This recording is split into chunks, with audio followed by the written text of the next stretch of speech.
नमस्ते दोस्त, मैं रामानंद पंडित स्टडी पॉइंट में आपका स्वागत करता हूं। और आज लेकर आया हूं क्वेश्चन का सीरीज जो संबंधित है भारत शासन अधिनियम चार्टर्ड एक्ट, जो महत्वपूर्ण क्वेश्चन बनते हैं उससे मैं लेके आया हूं। तो चलिए शुरू करते हैं। आज का पहला क्वेश्चन, किस एक्ट के द्वारा बंगाल के गवर्नर को बंगाल के गवर्नर जनरल कहा जाने लगा? तो इसका सही आंसर हो जाएगा ऑप्शन सी, 1773 के रेगुलेटिंग एक्ट के द्वारा। इसी एक्ट के तहत बंगाल के गवर्नर को बंगाल के गवर्नर जनरल कहा गया। अगर ऑप्शन ए 1833 की बात करें तो इसके तहत बंगाल के गवर्नर जनरल को भारत का गवर्नर जनरल कहा जाने लगा था। और वही ऑप्शन बी की बात करें 1858 ईस्वी के भारत शासन अधिनियम, तो इसके तहत गवर्नर जनरल का नाम बदलकर वायसराय किया गया था। इस तरह इसका सही ऑप्शन सी हो जाएगा 1773। अगला क्वेश्चन, 1858 ईस्वी के भारत शासन अधिनियम के तहत नहीं किया गया था। इनमें से क्या था कि 1858 ईस्वी के तहत नहीं किया गया था? तो पहला है मुगल सम्राट के पद को समाप्त, ये तो किया गया था, सही हो जाएगा। दूसरा में है बोर्ड ऑफ डायरेक्टर और बोर्ड ऑफ कंट्रोलर की समाप्ति, ये भी किया गया था। भारत के राज सचिव की नियुक्ति, इसको भी किया गया था 1858 के तहत ही। गवर्नर को अध्यादेश जारी करने की शक्ति, गवर्नर को अध्यादेश जारी की शक्ति ये नहीं किया गया था, इसलिए इसका सही ऑप्शन हो जाएगा डी हो जाएगा। चलिए अगला क्वेश्चन, सांप्रदायिक निर्वाचन का जनक किसे कहा जाता है? सांप्रदायिक निर्वाचन का जनक किसे कहा जाता है बताइए? तो इसको लॉर्ड माउंट द्वितीय को कहा जाता है। इसका सही ऑप्शन हो जाएगा लॉर्ड माउंट द्वितीय, क्योंकि 1909 जो अधिनियम आया था मार्लो मिंटो सुधार, उसमें मुस्लिमों के लिए एक अलग चुनाव की पृथक प्रतिनिधित्व उत्पन्न किया था 1909 के भारत शासन अधिनियम के द्वारा, इसलिए इसे सांप्रदायिक निर्वाचन का जनक भी कहा जाता है। अगला क्वेश्चन देखिए, वायसराय की कार्यकारिणी परिषद में शामिल होने वाले प्रथम भारतीय कौन थे? तो इसका सही ऑप्शन हो जाएगा option number C, Satyendra Prasad Sinha पहले व्यक्ति थे जो कि वायसराय की कार्यकारिणी परिषद में भाग लिए थे। अगर ऑप्शन ए शंकर नायर की बात करें तो यह जो थे, जब जलियांवाला बाग हत्याकांड हुआ था उस समय वायसराय की कार्यकारिणी परिषद से इस्तीफा दे दिए थे। और दादा भाई नौरोजी की बात करें तो ये तो ब्रिटिश में प्रथम चुनाव जीतने वाले थे, कॉमनवेल्थ वेल्स का चुनाव, जो कि फिन्सबरी संसदीय क्षेत्र से चुनाव जीते थे। अगला क्वेश्चन की बात करें, भारत में पहली बार महिलाओं का वोट देने का अधिकार किस अधिनियम के द्वारा किया गया?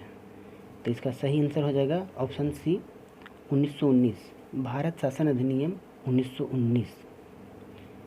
अगला क्वेश्चन देखिए, जलियांवाला बाग हत्याकांड के समय भारत का गवर्नर कौन था? तो उस समय भारत का गवर्नर कौन था? अगर लॉर्ड कर्जन की बात करें तो कर्जन तो कब से था, 1899 से 1905 तक कर्जन था। मिंटो द्वितीय की बात करें तो ये 1905 से 1910 तक था। इरविन जो था, इरविन 1921 से 26 तक था। तो ऑप्शन डी इसका सही आंसर हो जाएगा जेम्स फोर्ड का कार्यकाल कब तक था? तो 1916 से लेके 21 तक था। यानी इसी के बीच में जलियांवाला बाग हत्याकांड हुआ था, इसलिए इसका सही आंसर डी जेम्स फोर्ड हो जाएगा। अगला, 1935 ईस्वी के भारत शासन अधिनियम के तहत निम्नलिखित में क्या नहीं किया गया था? 7 के, तो इसके तहत क्या नहीं किया गया था? पहला है भारत परिषद का अंत किया गया था। केंद्रों में द्वैध शासन का स्थापना, ये भी किया गया था। प्रांतों में द्वैध शासन का अंत, इसको भी किया गया था। लोक सेवा आयोग का गठन, ये जो है ऑप्शन नंबर डी 1935 के अधिनियम द्वारा नहीं किया गया था। लोक सेवा आयोग का गठन 1926 में हुआ है। और यह जो है भारत शासन अधिनियम 1919 के तहत किया गया है। ना कि 1935 के तहत। इसलिए इसका सही आंसर हो जाएगा डी।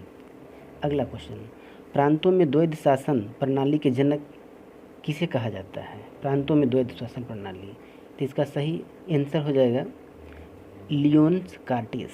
लियोन्स कार्टियस को कहा जाता है प्रांतों में द्वैध शासन का जनक।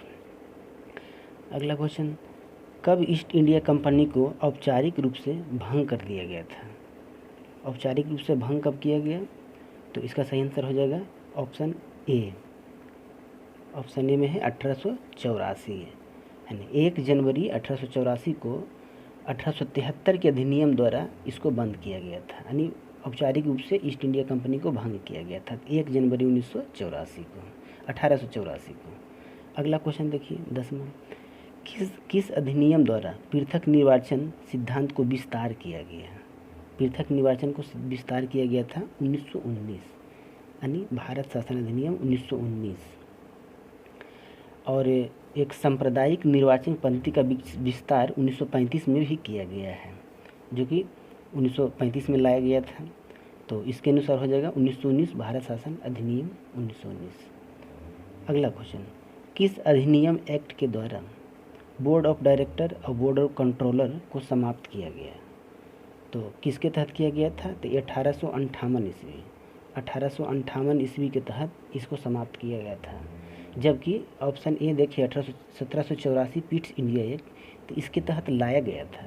Board of director, board of control की स्थापना 1784 पिट्स इंडिया एक्ट के तहत की गई थी और 1858 के भारत शासन अधिनियम के तहत इसको समाप्त किया गया था। अगर 1861 ऑप्शन सी की बात करें तो इसके तहत गवर्नर को अध्यादेश जारी करने की शक्ति पर दी गई थी, जो कि कैनिंग के समय में हुआ था। इसलिए इसका सही ऑप्शन बी 1858। अगला क्वेश्चन, 1935 ईस्वी का भारत शासन अधिनियम के अंतर्गत कितने अनुसूचियाँ और कितने अनुच्छेद हैं? तो इसका सही ऑप्शन हो जाएगा ऑप्शन डी, यानी उसमें 321 गो अनुसूची और 10 गो अनुसूचियाँ थी, अनुच्छेद और अनुसूचियाँ। अगला क्वेश्चन, किस अधिनियम के तहत गवर्नर जनरल को संपूर्ण देश के लिए बजट तैयार करने के लिए अनुमति प्रदान किया गया है? तो 13 क्यों? तो ये 1833 के तहत दिया गया था, क्योंकि 1833 एक्ट जो आया था उस समय भारत पे किस तरह शासन करना है इसलिए बनाया गया था। उससे पहले जितना एक्ट, चार्टर्ड एक्ट आया वो भारत में किस तरह से व्यापार करना है उस पर मतलब बनता था। और 1833 के बाद अंग्रेज लोग मान लिया था कि यहाँ व्यापार नहीं, यहाँ शासन करना है। इसलिए उसी समय 1833 के समय बजट तैयार करने की अनुमति पूरे देश के लिए किया गया था। अगला क्वेश्चन आइए 14वां क्वेश्चन, 1853 के चार्टर्ड अधिनियम के तहत क्या किया गया? 1853 के चार्टर्ड अधिनियम के तहत तो 14 के देखिए, अप्रत्यक्ष चुनाव प्रणाली की शुरुआत। पहला ऑप्शन में क्या है? अप्रत्यक्ष चुनावी प्रणाली की स्थापना। तो ये जो है ये तो 1892 ईस्वी के तहत किया गया था, इसलिए ये नहीं होगा। मुगल सम्राट पद की समाप्ति। मुगल सम्राट की पद की समाप्ति 1858 भारत शासन अधिनियम के तहत किया गया था, ना कि 1853। अगला देखिए, भारत के गवर्नर जनरल को वायसराय, इसको भी 1858 के तहत ही किया गया था। और अगला देखिए लास्ट ऑप्शन, नामजदगी सिद्धांत। इसलिए इस क्वेश्चन का सही ऑप्शन हो जाएगा आंसर नामजदगी सिद्धांत। नामजदगी सिद्धांत जो था इसके तहत लाया गया था 1853 के एक्ट के तहत। यह सिद्धांत जो था पहले अंग्रेज के बड़े बड़े पदों पे नामाकरण द्वारा पद पे आसीन हो जाते थे, लेकिन नामजदगी सिद्धांत हटने के बाद भारत में प्रतियोगिता परीक्षा के आधार पे बड़े बड़े पदों पे नियुक्ति होने लगी। अगला क्वेश्चन देखिए, कोलकाता में प्रथम उच्चतम न्यायालय की स्थापना किस एक्ट के तहत किया गया? तो ये हो जाएगा 1773 रेगुलेटिंग एक्ट, ऑप्शन ए। इस तरह से 15 क्वेश्चन का ये सेट समाप्त हुआ। कैसा लगा बताइएगा। Thank you for watching video.